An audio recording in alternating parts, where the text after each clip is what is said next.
said that the President reiterated the message of tolerance and the importance that this is not a campaign against Islam or Arab nations generally.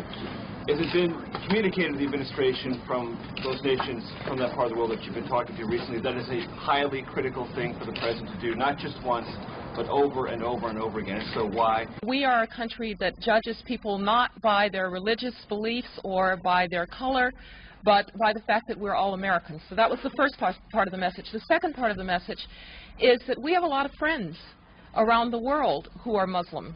We have countries that are long friends of the United States who are of the Islamic faith, and the President wanted to be very clear that this is not a war of, quote, civilizations, that this is not a war against Islam. This is a war against people who in many ways pervert what Islam stands for. Islam stands for peace and stands for nonviolence, and he wanted to make that very, very clear. Yeah, sure. Islam and Islamic civilization are unique in their stance toward non-believers, and that Islam is the only religion in the world that has a developed doctrine, theology, and law that mandates violence against unbelievers.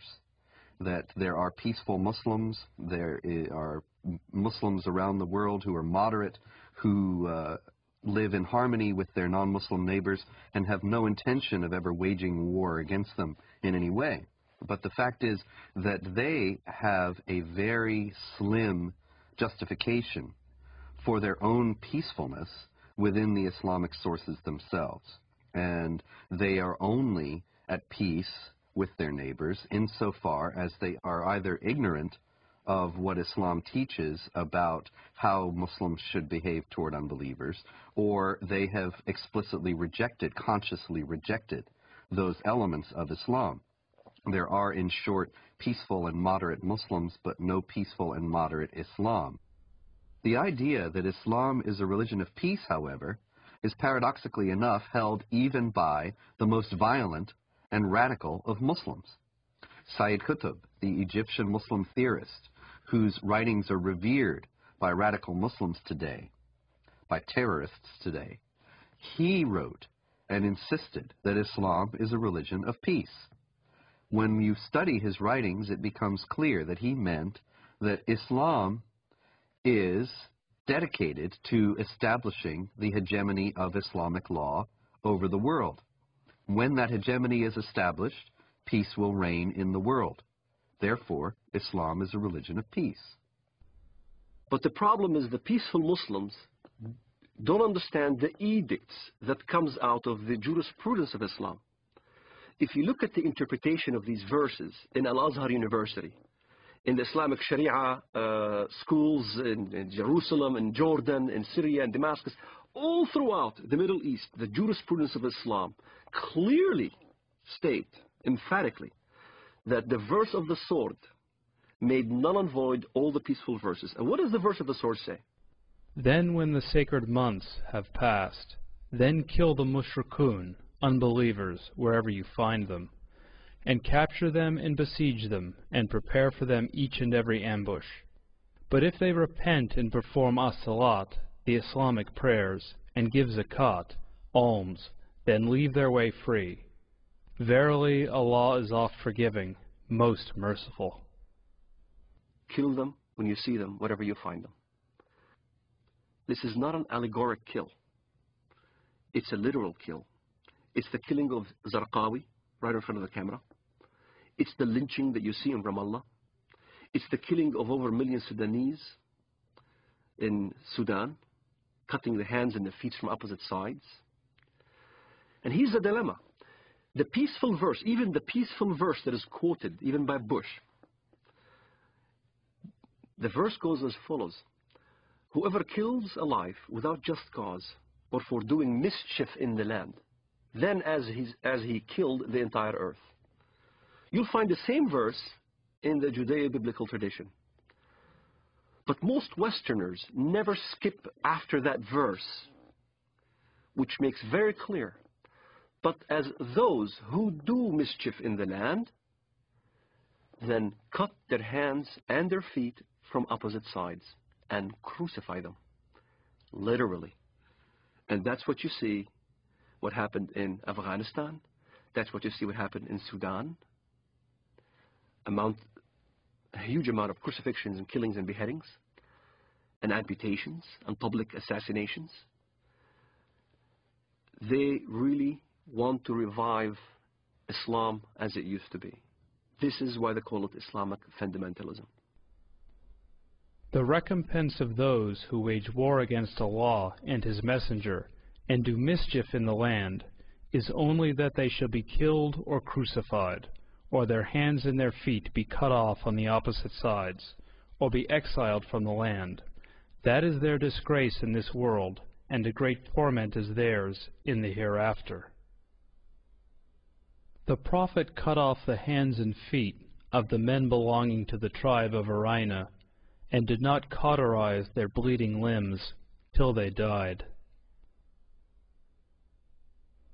There is no assurance of what is known in Christianity as salvation and insurance of being saved and guaranteeing going to heaven. However, there are certain things that can help. So if a Muslim, for instance, died while he was practicing jihad, he is supposed to go to paradise. In the Islamist thinking, the assurance of your salvation is dying as a martyr, in accordance to the verse in the Quran, وَلَا تَحْسَبَنَّ الَّذِينَ قُتِلُوا فِي سَبِيلِ اللَّهِ أَمْوَاتٌ بَلْ أَحْيَاءٌ عِنْدَ رَبِّهِمْ يُرْزَقُونَ. Do not think that the ones who die in the cause of Allah in jihad are dead, but are living. So this assures salvation. This is the calculus behind modern suicide bombing. Many people will say, modern Muslim advocates will say, that Islam forbids suicide, and this is plainly dishonest, because all the advocates, all the defenders of suicide bombing in the Islamic world start out by saying this is not suicide. This is, the intention of the person is not to kill himself. The intention of the person is to kill others, and that is sanctioned because it is Islamic jihad. And if in the process they are killed themselves, that's an unavoidable consequence of their actions, and they will be rewarded with the reward of martyrs in paradise. Quran is quite clear about the heavenly reward for a jihadist who falls fighting in the path of Allah. He will be granted instant access to paradise, and a Muslim paradise is an extremely sensual one. It is full of houris, black-eyed beauties that will await the martyr, and the gratification that follows is eminently unsuitable for a family audience. The Quran contains no guarantee of paradise except for those who slay and are slain in the cause of Allah. Verily, Allah has purchased of the believers their lives and their properties, for the price that theirs shall be the paradise. They fight in Allah's cause, so they kill others and are killed. Then rejoice in the bargain which you have concluded. That is the supreme success. In other words, the guarantee of paradise is for people who are killed while they are killing, to establish the hegemony of Allah, or Islamic law, in the world. Jihad in Islam can be spiritual or physical. The spiritual jihad is striving to be a better Muslim. But also there is a physical part of jihad that you cannot take it away from Islam. Jihad in Islam means struggle. That's what the literal meaning of the word, struggle. But what the West doesn't understand is that the hadith, the compilation of the traditions of the Prophet Muhammad of Islam, is almost about 100 hadiths regarding jihad. And if you look at every single one of them has the sword, war, or a military effort.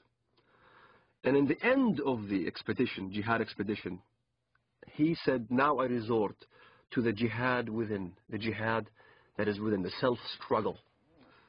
And as a matter of fact, I had this dialogue with an Islamist one time. He says, Walid, come on, tell the West that jihad means struggle. I said, yes, it does mean self-struggle. You're right. Jihad does mean self-struggle. But so does Mein Kampf. Mein Kampf means my struggle. In the same fashion, the Islamists look at jihad. It is a very dangerous element of the Islamic teaching because this instant gratification through martyrdom is an attractive concept. And by the way, when the so-called martyr operation is carried out by Hamas, what is announced from the minarets of mosques is not the death of so-and-so who carried out the attack, but the wedding of so-and-so to the Houris. In other words, they immediately make the implication that far from having to cry over his disappearance, over the end of his physical life, his parents should be happy and celebrate and throw a party because their son is now being not only transported into heaven, but greeted there with these voluptuous beauties. Shaheed, the word shaheed means witness. To witness, to testify. To testify there is no God but Allah and Muhammad is his messenger. And you die as a shaheed for that cause. You're a witness. You're considered a witness, a martyr. And a martyr becomes glorified. Your family will glorify you after you die. To a Muslim fundamentalist living in the Middle East, I had to be initiated. I had to basically either kill my first Jew or destroy my first Zionist infrastructure. I had to prove beyond shadow of a doubt that I was worthy. And there are ample amount of students, teenagers, men who are willing to die as suicide martyrs, willing to put explosives. The martyr application is filled. There are many applicants. There's not enough bombs to fulfill the applicants. And to get on one of those missions, indeed you must have been chosen. You must have been really good. You must have been violent enough. You must have been going out on every demonstration in the streets of Jerusalem or Bethlehem or our village. You must have shown yourself worthy of a greater operation. So when I explain what I've done and people have seen me in the community and I was worthy, I ended up in prison, I was of course recruited. And I remember Mr. Mahmoud al-Mughrabi. He was proud to have planted 15 bombs, killed many Israelis. And he was being bailed out by a Jewish Israeli lawyer. He was back right in the street. So you find your bomb maker and you apply. You say, look, I want to join. I want to do my first martyr operation, planning a bomb or whatever. And you need connections. So I found my connection. I rendezvoused with this guy in Jerusalem, in Shara' Bab al-Wad. And he built this explosive charge with a timer and a loaf of bread. And I had to smuggle it from the Temple Mount under the auspices of Al-Waqf department. Al-Waqf police is the Islamic police appointed by the government to watch over the holy sites. Them knowingly that I had explosive charges smuggled me so I can escape from the checkpoints. And there, I carried my explosive charge from Jerusalem to Bank Laomi Israel in Bethlehem. I was supposed to put the explosive charge at 6 p.m. exactly. I was supposed to have this explosive charge in my hands at 6 p.m. exactly. 5 to 6, I saw some Arab children running around, and I didn't want to kill any Arabs. So I decided to place the explosive charge on the roof. I tossed it on the roof. At 6 p.m. it went off, and there was this big explosion. I looked behind me, I see this thick black smoke coming out of the building, and I started running. That's the moment I first got a glimpse of the reality of killing. I thought people have died. And I remember I didn't sleep for 3 days, constantly worried that I've killed somebody. Even terrorists have a reality check that you kill or you're about to die. You can sense it. This is why in Israel, the nature of finding out a terrorist suicide bomber is to look at their eyes. They'll have these glossy eyes. They're sweating profusely. They're not paying attention because in their mind they're about to go. And you weigh the reality of what now you're going to die. And many times I've been in this situation where I had thought that I was going to get killed, shooting back and forth as we stoned at the Israelis and they shoot back at us and things like that. I was face to face with death. When you think in your mind you're going to die, you struggle between the requirements of your Islamic upbringing and between the reality that you value your life. And at some point, one has to outweigh the other. And for a Muslim fundamentalist, we always chose death. We always chose the suicide. My cousin died on his way to Ben Yehuda Street, and he got killed. He died. I had people, relatives die, and fighting the Israelis. And as I look at it now, I think, what a waste. What a waste of life.